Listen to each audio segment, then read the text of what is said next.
Albricht, it's a couple of weeks later for you. Alexandra has returned and said to you, "Okay, I will do it. I'll make this speech. My friend and I believe this is probably the only opportunity we're going to get for something like this." Excellent. And we'll try and do you proud, Professor. I'm sure you will. Oof, it's nerve-wracking, I'll be honest. Is there a particular historic topic you think we should be talking about?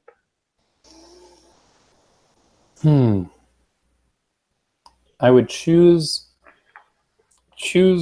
one of the moments of liberty that resonate with you, and I'll let you decide. It's yours. There's great moments. If you want to play to their sensibilities, Lenin rising the people up. If you want to play to historic sensibilities, the Greeks giving great speeches about democracy. I'll leave it up to you. But keep in mind, you got to find a balance. You can't get in front of a state official and just say, down with the wall, but you can get a point across. You can speak to the onlookers, the people in the audience. You're not going to change the mind of that state official, but maybe you can get into the mind of the people listening. That's probably a better idea than we had. But I suppose you do have the benefit of age. Yeah.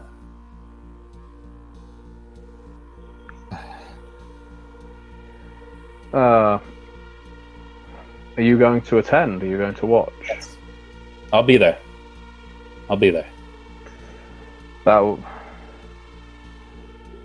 You don't have to, Professor. I don't want you as I said, I don't want you getting into any trouble for anything we might say or do. Okay. I mean, we're not going to chant "take down the wall" or anything, but we're your students, of course, and they're going to look at you and think you're responsible.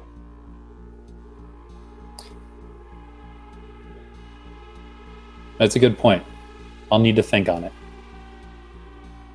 But there or not, just know that I'm proud of you. Thank you, Professor. That means a lot. We will make you proud with the entire thing. I am sure of it. Yeah.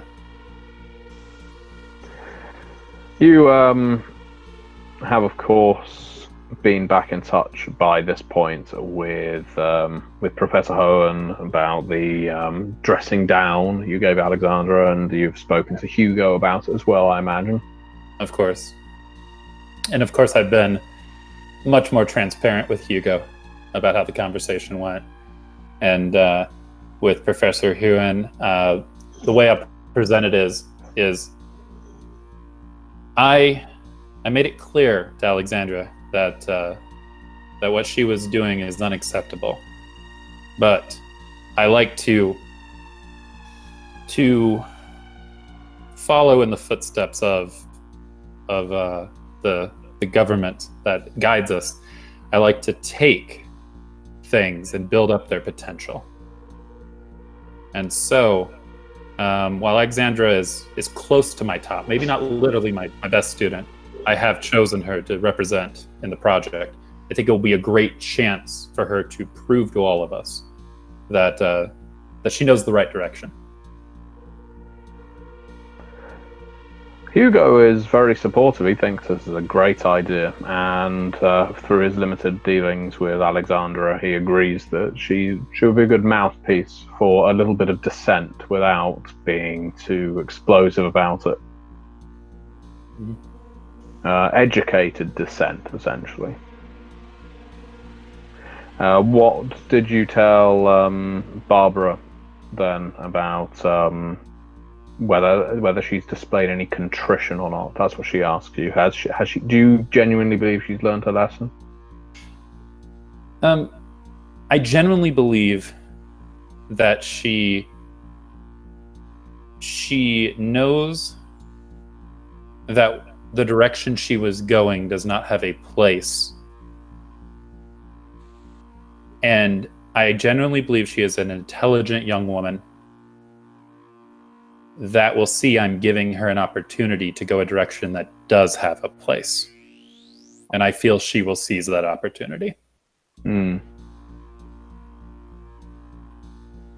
Well, very well, Albricht.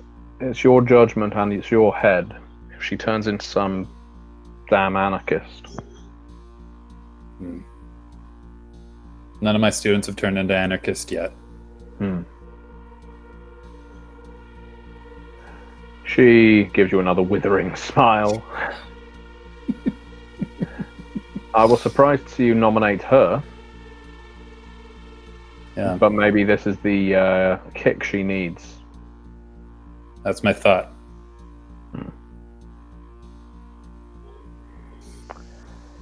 Fine. The time is approaching for the presentation, and the university is picked. As it turns out, Alexandra decides to make a presentation on the French Revolution. Good. Specifically, the Reign of Terror. Little on the nose, maybe. But you can see the merit of it. There's certainly going to be some state officials to think, yes, she's obviously celebrating the fall of the corrupt monarchy, while others may think, so you're actually being critical of Citizen Robespierre, I see. But time will tell the nature of her talk. You receive a rare phone call, the night before the presentation is due to happen. Hello? It's from your daughter. Oh, hey, honey. Hello, Dad. How are you doing? Oh, I'm same old. Trying to educate young minds. I couldn't have really expected anything different. I suppose we've not really spoken since the funeral. No, and I'm sorry about that. I just don't get out much. No, it's my fault as much as anybody else's. I just had some good news to share with you. Yes, what? Well, I've had a baby. And I suppose it only really hit me how little we talk when I realized I hadn't even told you I was pregnant. Oh, that's fantastic news. Will you be home by this weekend? Can I come visit? Yes, yeah, I'll be home this weekend. And we would love for you to. I mean, everyone was saying I was too old to even try, but we just reached a point where we thought it would be nice to start having children. And sorry, we can talk about this. It costs too much to use the phone. We can talk about all of this in person. Yeah, please come by our flat in the weekend. That would be wonderful to see you again, Dad. That would be great. I look forward to it. Glad to hear from you, honey. Wonderful to hear from you. Well, to speak to you. If you have anything of Mum's to bring by, I would love to have something that I could pass on to your granddaughter. You know what? I know I do. I've got some stuff. I'll bring something. Thank you. Thanks very much, and we will try harder in future to speak to each other. Okay? Of course. Have you heard anything from Mark, your son? Haven't heard for a while. I mean, I gave him a call during his birthday, but it was a short exchange. Just he said life was going okay, and I couldn't get much more out of him. Well, he's traveling around a lot now. He's doing a lot of work around Europe. Yeah, seems to be doing well for himself. Oh, that's good. That's good. I'm glad you two keep in touch at least. A brother and sister should talk. Yes, yeah. It's difficult sometimes. As I say, he travels around a lot, but whenever he's back in Germany, we try and meet up. And maybe next time we do, we'll have to invite you to come as well. Yeah, that'd be great. It's just been really difficult since Mum got ill. Yeah. Since we all got married and.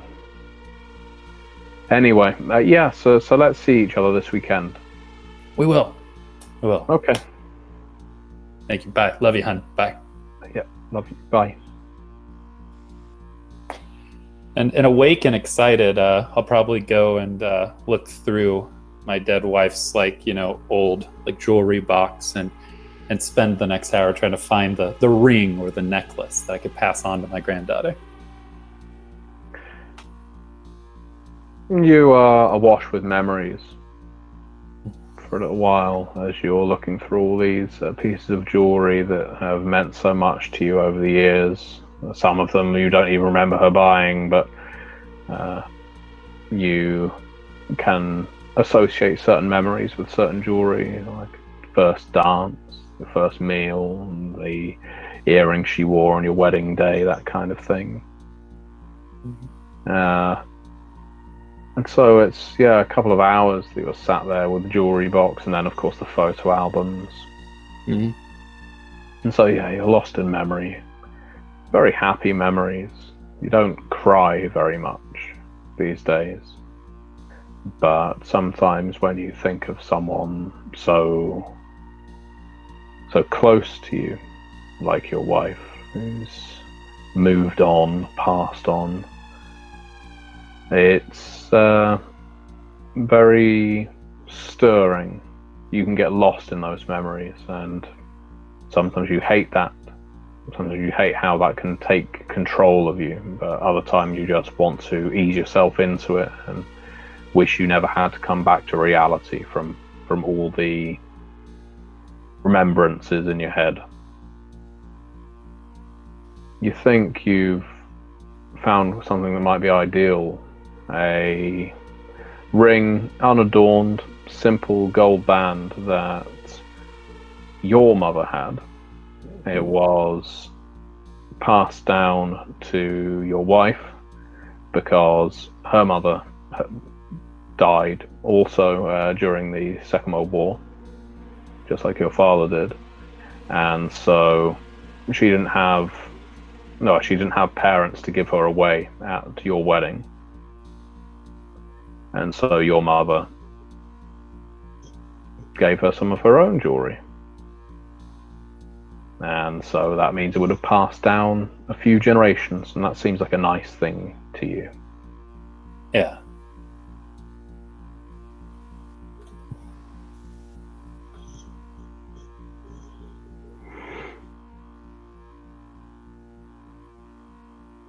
As you pocket the ring, you realise you need to have an early night. Tomorrow is exam day, and you're supposed to be walking the halls all day, invigilating. That's never fun, but sometimes necessary. So you crash. Yep. Waiting for the next day. Going back to Nolan. Okay. So I have two questions. Mm-hmm. How far away are the police? Ooh. I would say the closest one is like 200 yards away. Okay. How close is an alley? There'll be an alley within 20 yards. Yeah, no, we're going for the alley. There's no way you talk your way out of something like this, especially because I was standing next to him. It's just not, like, the chances I don't end up in a gulag with my dog, eaten is like 10%. And that's if I convince them to let me go to the embassy. So, no, I'm making a run for it. I didn't take the money or touch the cop or take anything like that. So I'm at least theoretically not an immediate priority. I will try to take bread and dog, but will lose bread if it becomes cumbersome, because I am hungry. Bread is the sacrificial bread. Dog is not sacrificial. And as I get through the alley, my secondary thing will be to change my shirt. Right now, I am wearing a colorful shirt, so I want to get to another street, get to maybe a second alley, and I know I'm still going to look like an American, and I have a dog. Those are two distinct things. But at least changing my, brightly colored shirt to my least brightly colored shirt would be helpful. You take the brief amount of time it takes to change your gear.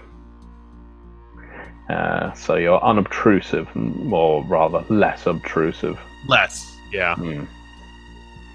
And you emerge from the opposite end of the alley, trying to look as discreet as you possibly can.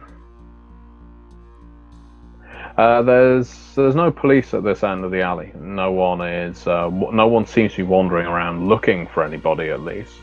But this is where the paranoia sets in, because there are citizens around, there are civilians around, and some of them do seem to be looking at you. Again, that's not that unusual given the way you've been acting, the way you've been dressing, the way you've been talking to people. Yeah. But it does feel like everyone on this end of the street is just keeping their eye on you. Yep.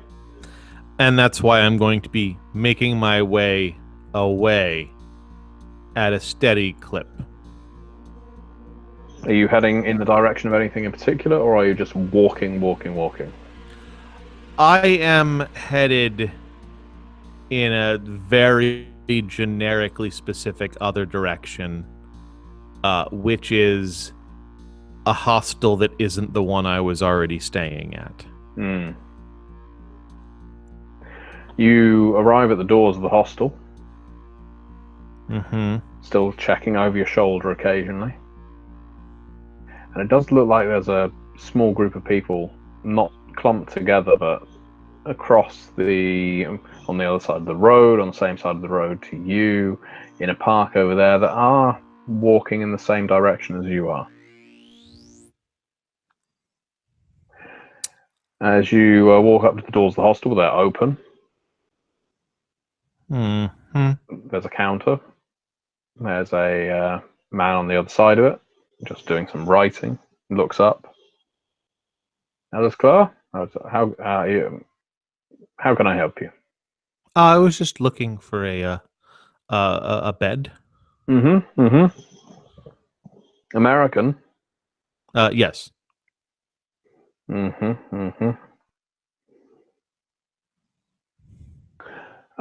have beds. It will cost you X numbers of your dollars per night. Okay. That's certainly acceptable. I will need to see some identification. Yeah, no, that's certainly fair. Like, I already have a paper trail, so I'll show him identification. May I take it to have a look? Yes, I will hand him my identification. And he starts making small talk about your identification, very slowly copying information out. I see. Oh, that's a Dutch name, isn't it? You were born in Germany. That's fascinating. And you are sure that there's this group of people converging on your hostel. Yeah. I'm gonna look behind me to see if this is just my paranoia. There are a couple of people entering the hostel, a young couple. They're chattering between each other. Look, if they're this organized and are like, there's no way I'm. If they can chase me like this, there's no way I'm getting out, period. So I have to trust that my paranoia is a little bit over the top at a certain point. Well, this all seems in order. Yes, of course you can stay the night. Please enjoy. Wonderful. I will. I've been staying in another hostel. I'll probably go back to that side of the city, but I wanted to see over here. So wonderful. Thank you so much for letting me stay. Our pleasure. Enjoy your time in Berlin. I certainly have been so far. And I will head towards the place he allotted me. It's a big communal dorm. Yeah. And I'll kind of sit down and just eat a piece of bread, maybe. Just kind of taking a couple minutes. Dog Doing just very sad. It's almost it's clear the stress got to the dog. Yeah, no, I understand. I'll give her a pet and just kind of be like, yeah, no, I get it, girl. It's a little weird, a little weird sometimes, but maybe we'll have good luck. Maybe. Are you going to bed down for the night, or are you going to go back to your other hostel first? I am going to ask a couple questions of myself that you have to help me answer. In my papers, I assume there is a passport. Yes. My passport photo. How old do you think it is? Probably pretty recent, right? Yeah, being an American, I don't think, as you said, you didn't know much about the world before you traveled, so I expect you got the passport specifically for this trip. So I'd say it's maybe 6 months old. Yeah. However, can I be safe to assume that my passport from 6 months ago has me with my haircut 6 months ago? Yeah. And that I probably haven't had many a haircut in Europe, if at all. You're going for the backpacker look of bearded and shaggy haired. Okay. I am going to... This is gonna... Since I know I die, I know this is gonna screw me, but as my character doesn't know he's going to die, this is logical. I am gonna go to the bathroom area. I'm gonna see if anyone has left a razor or if anyone has a razor. Yeah, you can borrow a razor for all the hygiene implications that comes with. Yeah, no, I know. I am going to shave. Okay. Not my head, but I'm definitely going to shave my beard. All right, that's going to take some hacking, but you manage it. Yeah. I might even attempt to find scissors to start it. Who knows? Yeah. I will also hack. I will make my hair a little bit shorter, but I'm not a hairdresser, so I'm not going to try to do a lot, because if I tried, I would just screw it up and I'd look like an idiot, and then everybody would know. One of the women in the communal bathroom actually sees you doing this and says, do you need help cutting your hair? Oh, sure. I'd love to. It's been months since I've managed to clean up at all, and I figured, I was actually staying here, so that'd be wonderful. She assumes you're homeless and gives you some help, unless you would try to correct her. I'm fine with that. She cuts through the thickest tufts and makes your hair. It's not beauty. You're not going to be walking on the catwalk, but it's shorter, tidier. Okay. Next. About what time of day is it? I would say it's mid-afternoon. Okay. Now comes the part that's probably the most difficult for my character, which is I'm going to steal a shirt from someone. But I don't want to take anything from anybody, because I don't, that feels wrong. But I don't think I could just walk in a store and buy, this. There's not going to be a lot of clothing stores. And walking around in my big dumb American t-shirts is probably not helpful. So what I'm going to do is, some people leave their things around the hostel. I'm going to see if I can find a normal everyday shirt that fits me without people being like, what the hell are you doing? That's not that difficult to do. People are moving in and out of the hostel all the time and leave their bags in a trunk at the foot of the bed. You have to pay separately for a lock for that trunk. Most people don't. There's a bit of an honor system going on here. So when the rotation of people that are in this hostel have moved out and another bunch have moved in, no one knows which bed you're sleeping in. And that means you are feasibly free to search as many trunks as you like until you find the right shirt. If you spend the time doing it. So yeah, you find a shirt for yourself. A plain white shirt someone probably put in here for an interview. That seems fine. It's a plain shirt. I would like a jacket to put over it so I don't show as obviously, but that's fine. I've got something. And the third and most painful part is I'm going to open up my backpack because I'm sure I have a backpack because I'm wandering around Europe. Mm-hmm. And I'm going to take out all of the things that are actually important. So I'm going to have my papers. I'm going to have my money. I'm going to have, my watch and my whatever else. And I am going to leave my backpack here.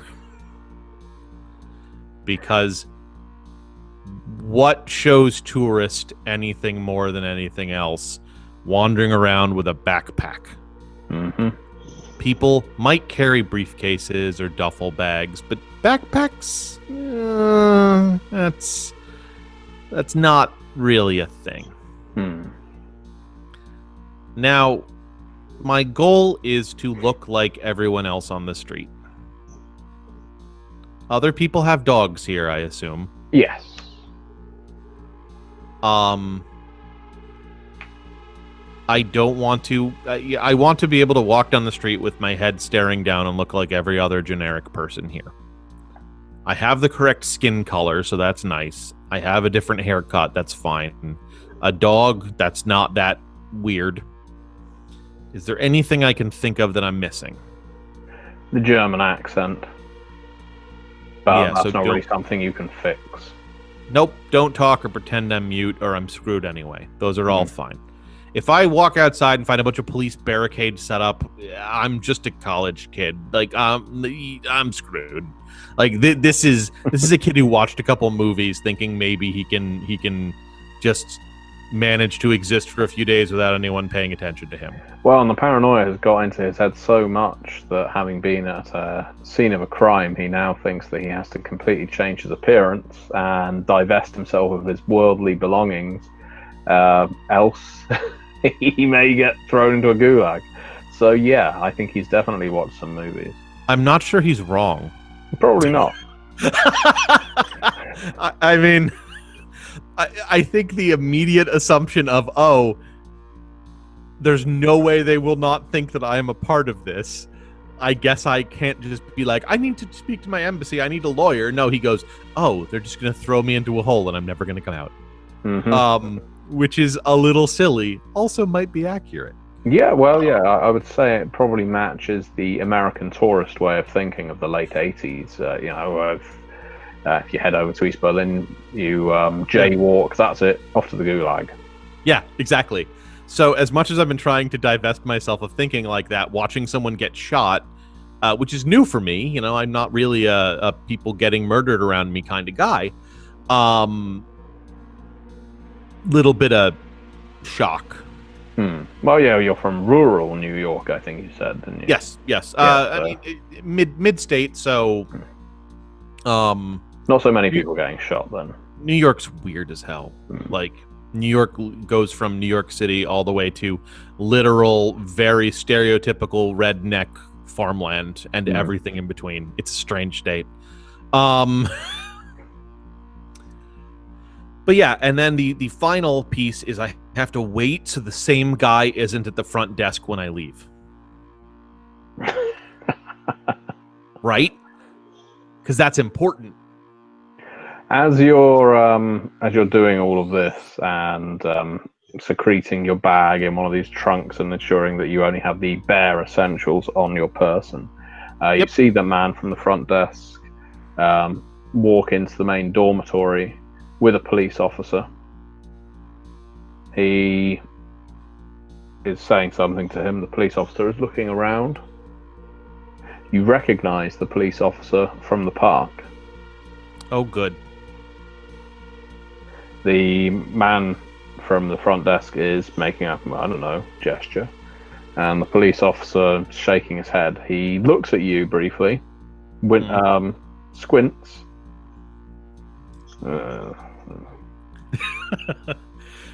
Okay, turn good. around and leave.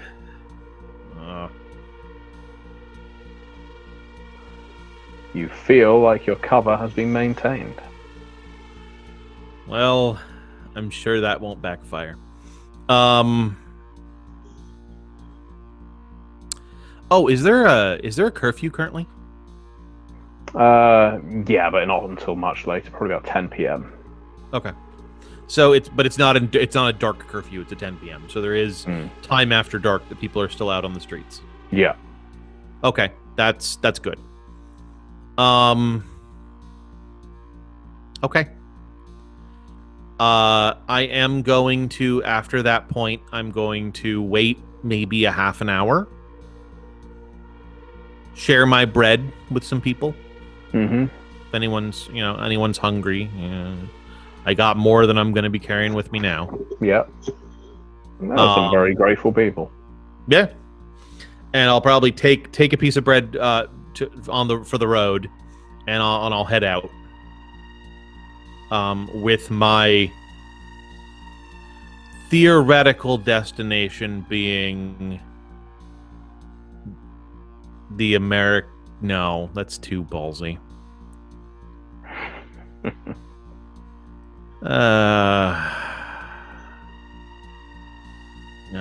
This damn place where you need your papers for everything.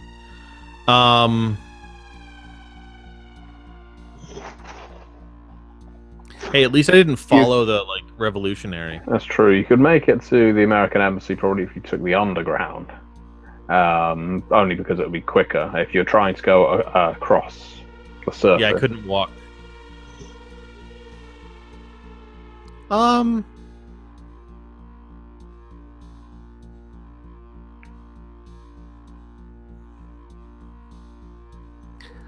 I will. There's no chance the American Embassy is going to let me bring my dog in, is there? You don't know. You've never been to the American Embassy before. It's unlikely they would prevent an American citizen from entering just because they have a dog with them. Oh. Okay. You think they may well say you can't bring the dog with you if you're trying to go straight back to America, but they're not going to just kick the dog out. That's fine. I'm going to...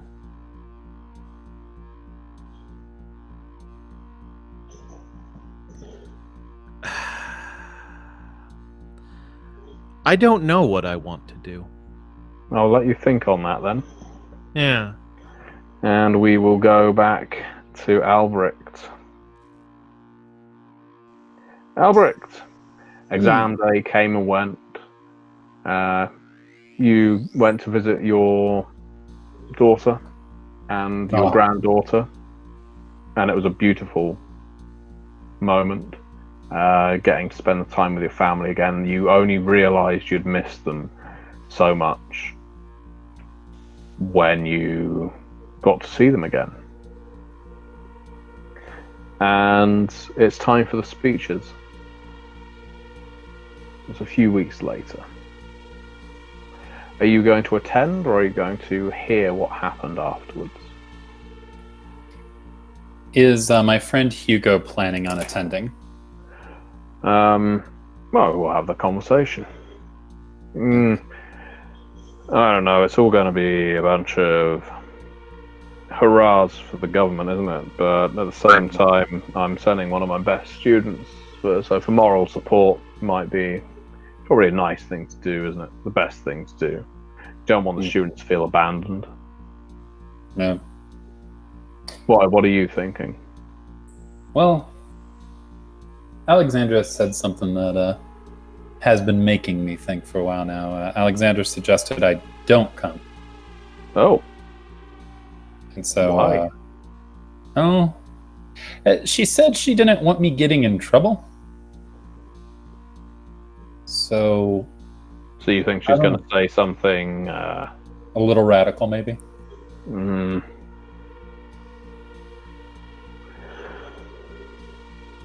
Oh boy. Yeah. I'm not sure the best route to go on this one. There's no way she's not going to end up. She's of age, you know. She's what, 19. There's no way she's not going to end up in cuffs if she does do something like that in front of a party member. Yeah, I know. That's the problem. Well, you know, I admire the youth today, but so many of them think that this is something they have to aim for. Like it's a great accomplishment to have been arrested at some point. They don't realize that, you know, for as long as this government of ours remains in place, if you've been arrested once, that's it. You're barred from pretty much any professions outside the lowest. Yeah. Oh, that's a shame.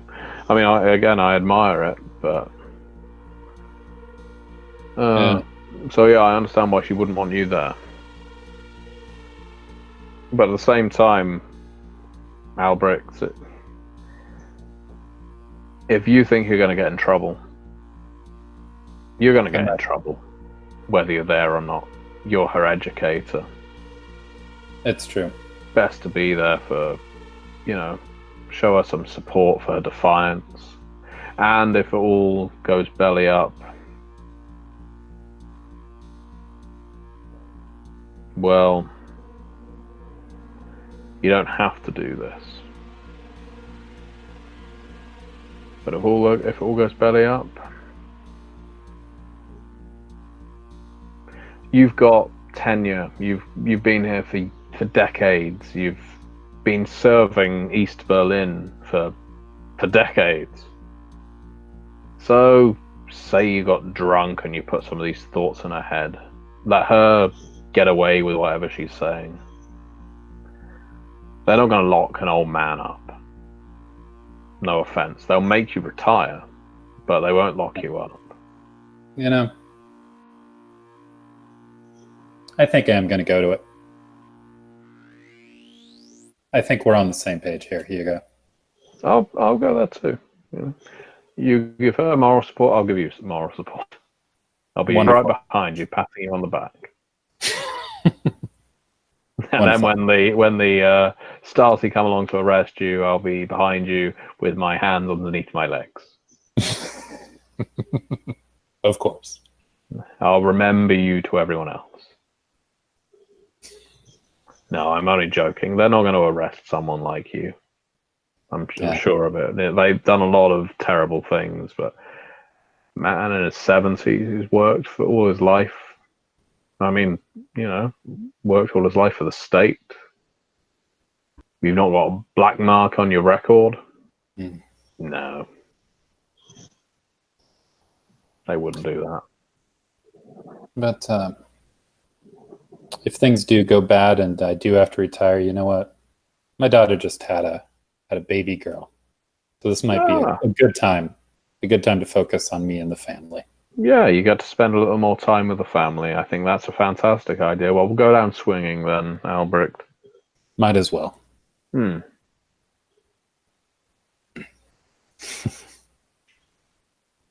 So, it's time for the speeches. You go to the auditorium. Yep. Now, I don't want to be too close to Alexandra because I'm afraid, in my naive mind, I'm afraid that I'm going to make her nervous. So I'll try to find a seat towards the back with Hugo. That's fine. That's where the professors have been made to sit anyway. The majority of the best seats in the auditorium have been reserved for party officials and their security.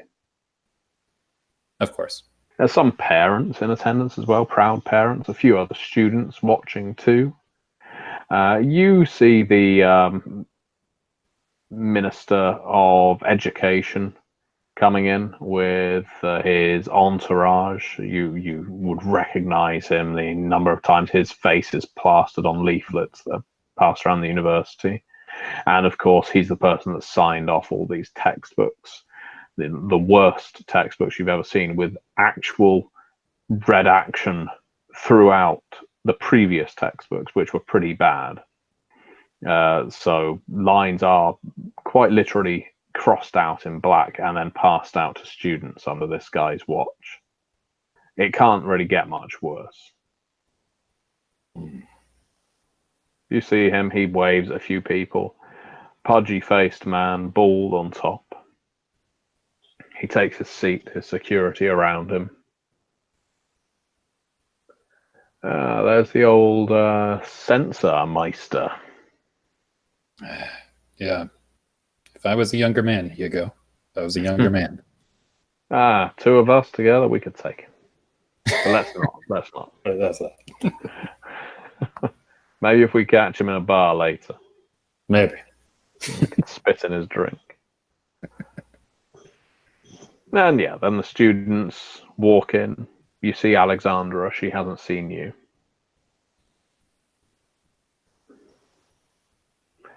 And the speeches begin. And they have about as much enthusiasm and vivaciousness, I guess, vitality as most school assemblies do. There's a lot of droning, a lot of pointing at pictures and pie charts and handing out letters and leaflets and essays, and the minister takes them, appearing to be grateful, then passes them to a member of his entourage to stick in a suitcase or file away, and occasionally he stands up and applauds and will even announce, I will very much look forward to spending my next few weeks finding out more about your mathematical theorem, Mr. Hausman. And the student, very pleased, scuttles off the stage. You get to the students of literature who are doing their presentation, and they go for the plays of William Shakespeare, which is makes Hugo elbow you in the ribs and laugh. So we actually told them on the program it would be Chekhov. You have no idea how tired I am hearing of those three bloody sisters. And you hear a sonnet being read, and it's all very pleasant. There's a lot of grumbles from the front row, but there's a smattering of applause, nothing too rebellious. And then Alexandra steps out to do her presentation on the French Revolution. And she speaks with passion and fervor and doesn't say anything terribly rebellious, anarchic, destructive. And she's looking around the auditorium. She finally meets your gaze. She makes a gesture with a hand as if to say, and then she carries on talking. There's a bit of confusion. I'll elbow Hugo. I'll be like, "Did you see that?" Yeah. Do you think she was telling you to leave? Yeah. I think so. Her voice is climbing in timbre as she says, as we know, the strongest, the greatest, the most memorable revolutions in human history start with a bang. And of course, that's when you start thinking the worst. Sometimes it takes a bomb being thrown at a czar, or a grenade being thrown into an archduke's car. Sometimes it takes something explosive to happen for people to finally take notice of all the injustice. Sometimes people have to die for revolutions to be successful. And not all revolutions need to be to further some Bolshevik ideal.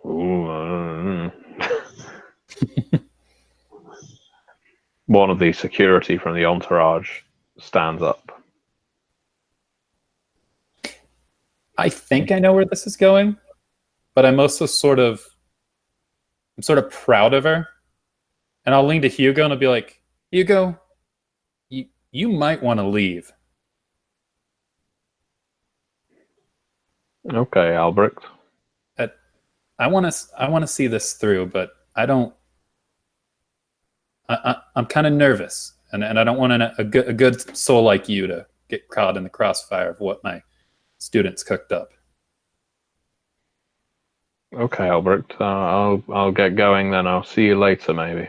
Of course, and I'll give him a good like genuine handshake. He leaves just as she's reaching the next part. But the problem with bombs is they have too much collateral damage. So many times when people have tried to explode the houses of parliament or destroy a king or queen or president, they've ended up killing civilians left, right, and center. And that's why the best kind of revolutions, the best kind of messages are directed.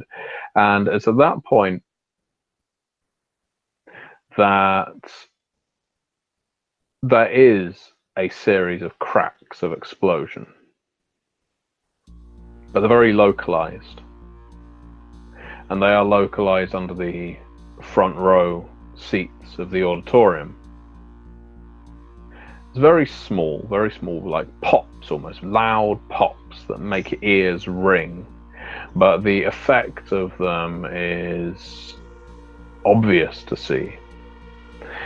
Each of the seats explodes, and from a certain angle, what you can see is comedic as the inhabitants of those seats go rocketing into the air in sequence, like a set of fireworks. Except, of course, the comedy of the situation dissipates rapidly as their flesh and blood sprays, and Alexandra, who's come away from this unscathed on the stage, is staring in horror.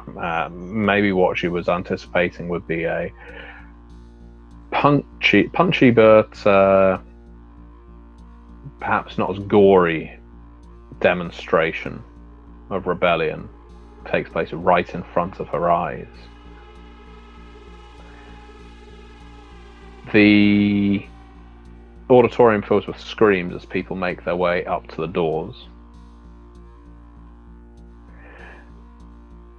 And the doors have been locked. They can't open them. The last person you saw leaving was Hugo. But he wouldn't lock the doors behind him, would he? No. That's when you see the fire. Very few explosives take place in a vacuum. They don't just leave no debris, and most of the time they require some kind of chemical reaction. The strangest thing is, as you see the fire quickly consume the felt seats, and smoke fills this locked-in room rapidly, is Barbara Hohen, the chemistry professor, has got the most genuine smile that you've ever seen on her face. In between coughing, I'm going to say, well, I'll be damned.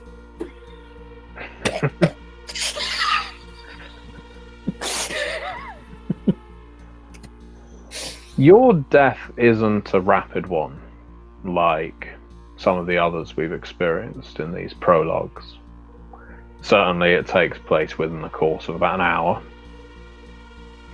The main issue that the emergency services have in reaching you is the fact that this conspiracy that's taken place, the people who were responsible for it, they made it very difficult for emergency services to get here because they didn't want any members of the party within to escape.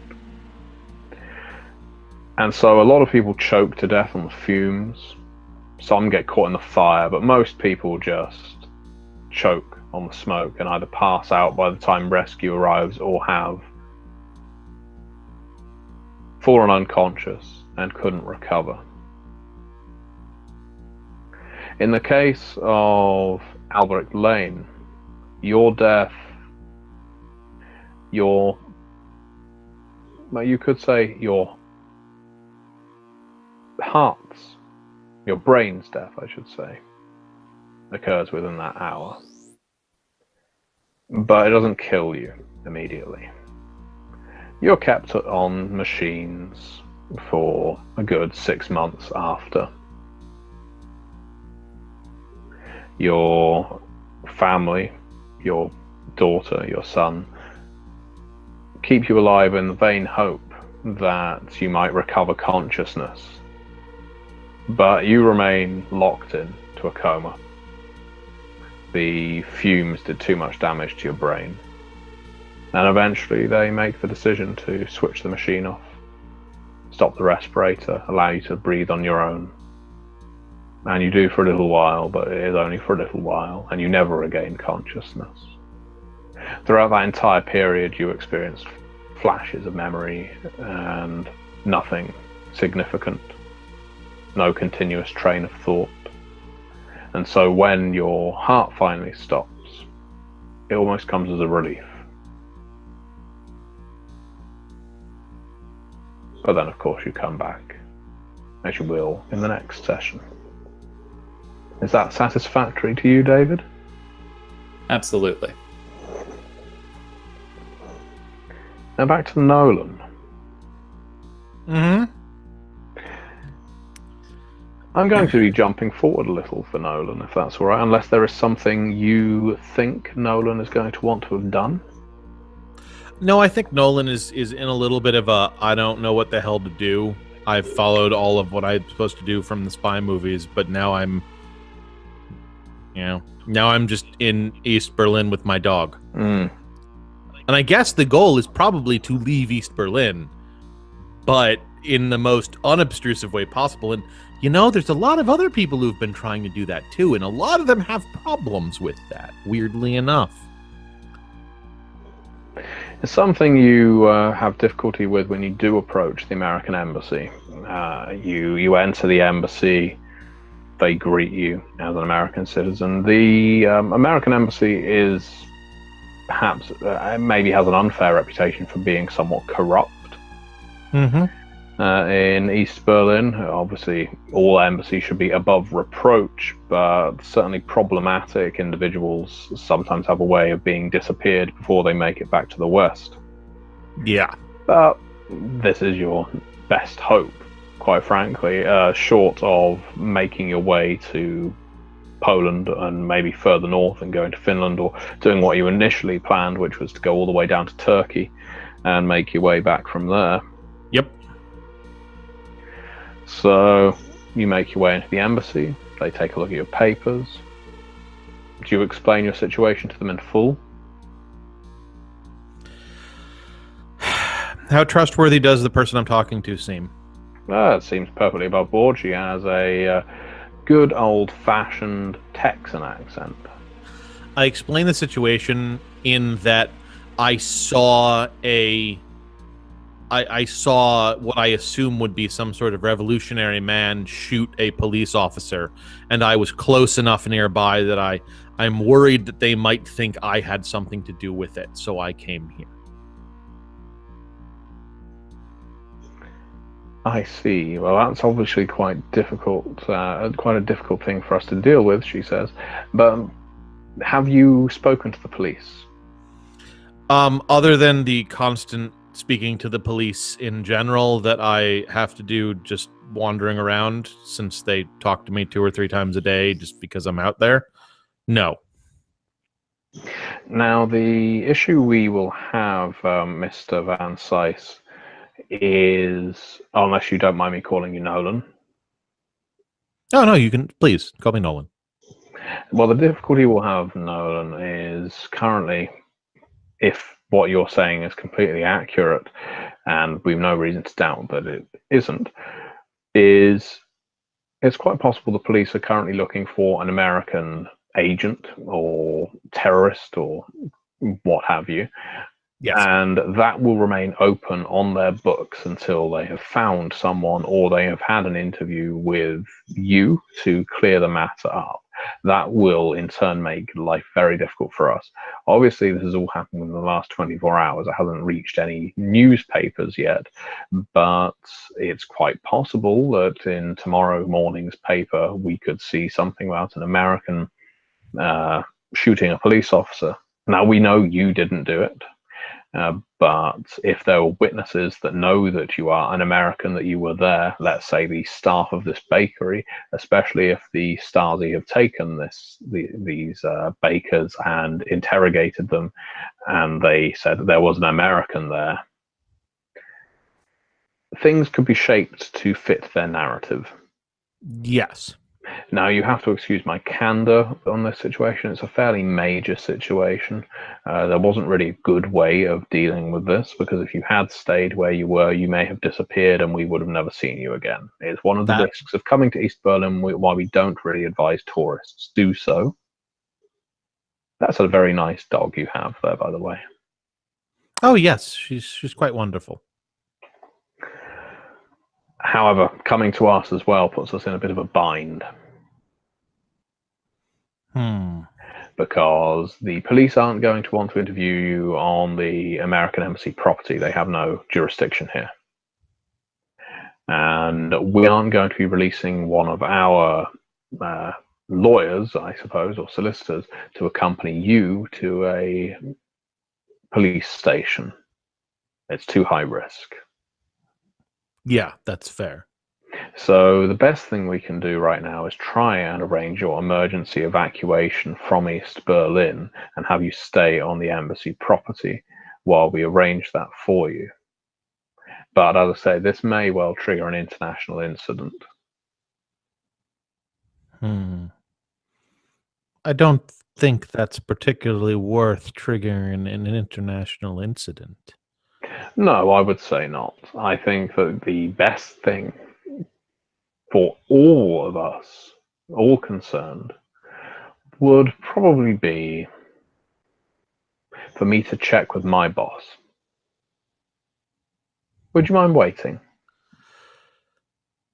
Yeah, sure. She gets up, heads upstairs. Gonna look at my puppy and say, I'm feeling like I might end up the sacrificial lamb, girl. Oh. Yeah. Duchess doesn't like that. Kind of pat her on the head. And then at least it's like, well, I'm in the American embassy. So theoretically, if they just shoot me in the head or toss me over to the police, they probably won't toss the dog. So maybe someone will take care of her. So much better than out on the street. Yeah, that's not a very good bright side.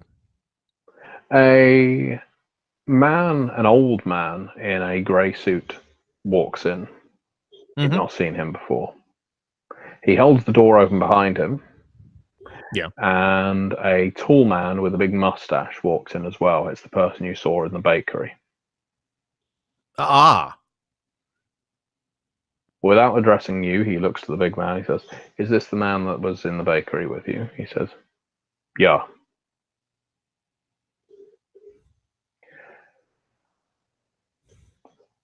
Well, we have a problem then.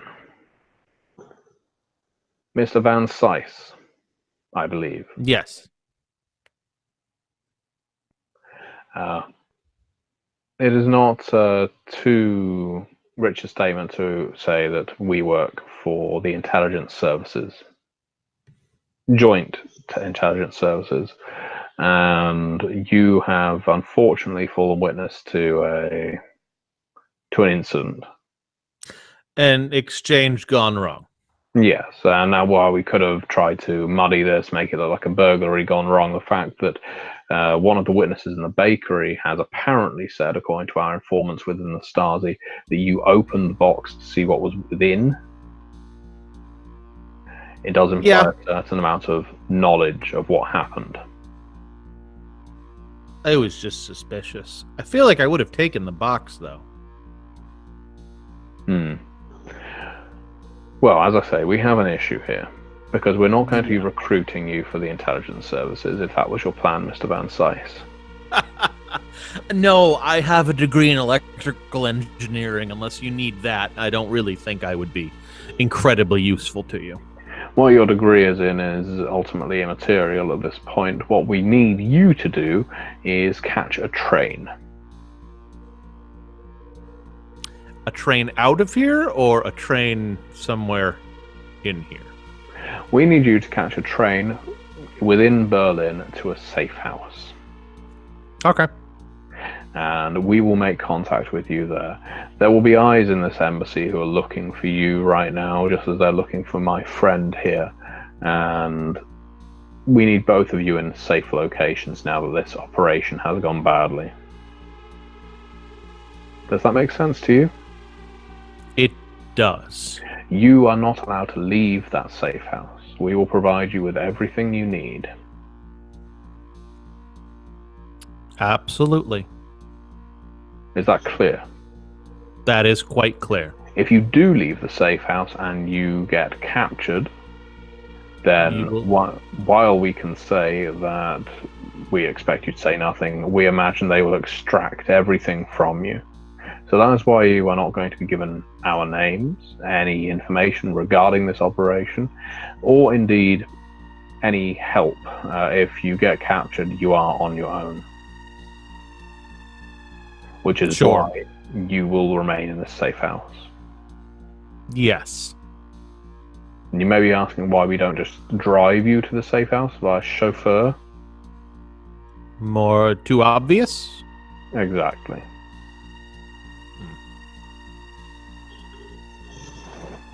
Well,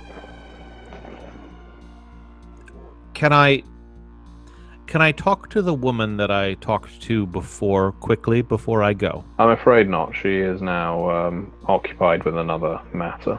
It's best that she doesn't know the full details of this. Ah, okay. If there is anything particularly pertinent, you can pass it on to me right now. We will be keeping hold of your paperwork. I was considering asking her to look after my dog. She seemed the type. But okay. If you want to leave the dog here, that's absolutely fine. It's no concern of ours. This is her office. I'm sure if she finds the dog in here, she'll give it a good home. I mean, I don't particularly, but I feel like this is dangerous, and why would I risk such a sweet animal? That's very warm-hearted of you. The man with the big mustache is looking down at you.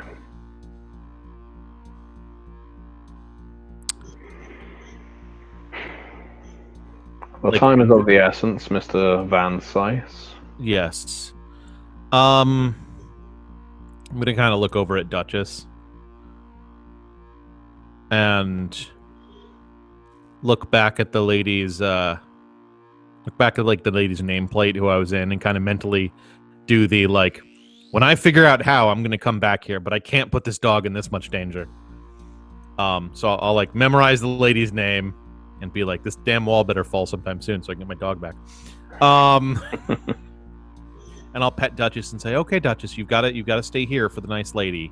I have to go and do something a little dangerous now, so you're gonna stay here, and then at least you won't be in danger. And then I'm gonna get up and stand up and look at my two compatriots, make sure my paperwork is there as they asked for it, and say, okay, Mr. A and Mr. B, tell me what I need to do. You will head to this address. They give you an address near Friedrichshain in Berlin. Mm-hmm. You will want to take the Wittenbergplatz station, which is near here, to reach there, and we will call on you within the next 24 hours with provisions. I'll be there. Sorry for any inconvenience I caused to Oh, we the know it wasn't operation. intentional, Mr. Van Sice. I know the operation had already gone sour. I'm not the thing that soured it.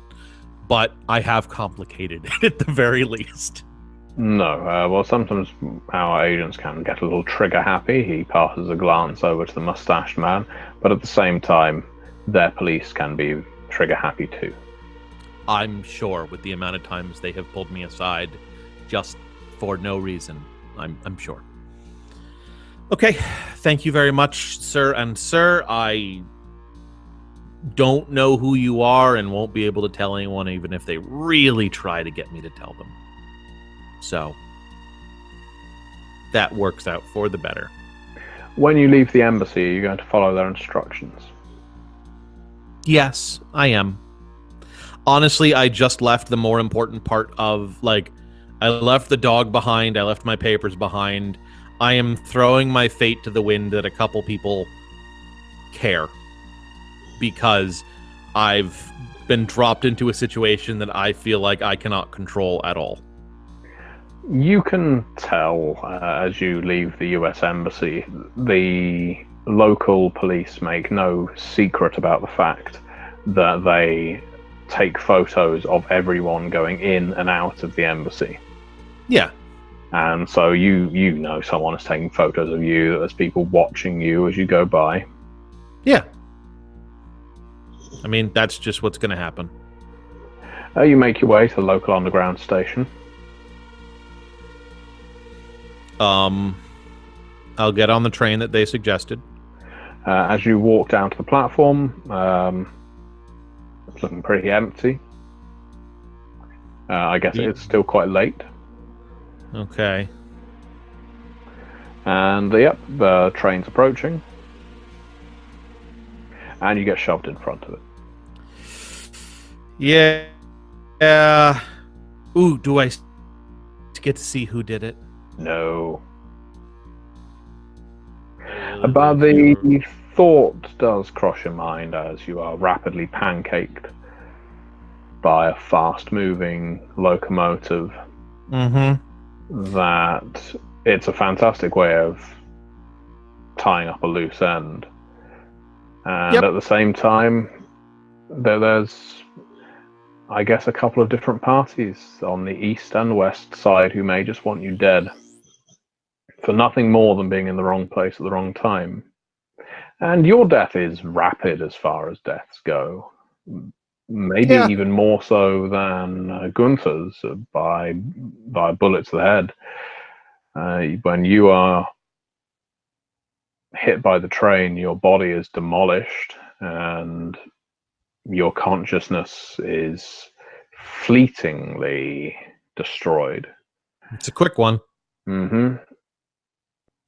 Of course, you don't have much time to think about it, but somehow then your consciousness returns, manifests in a different form, and goes on because you become a Wraith, who may well be interested in what happened to his dog, may well be interested in what happened to him, but I think most of all is going to be interested, in Duchess and making sure that she goes to a nice home. Oh, yes. I think there's also a vested interest in this kind of bullshit not happening, but that's not really a thing I can have a vested interest in to that level. Oh, well, yeah, you can still have passion related to it. You can still have fetters related to your paperwork, all kinds of things. The truth of your death coming out. This is the kind of thing that we will want to discover, unpick, when we actually do the point buys of character creation. Yeah. What are your characters specifically interested in fulfilling after death and protecting after death? But for the time being, we're going to say goodbye to the people watching live and to anyone watching this edited version on the Onyx Path channel. The full version is always available on the Gentleman Gamer channel as we play these long form with patrons of my Patreon. And for the time being, I'm going to press stop broadcast. So thank you very much.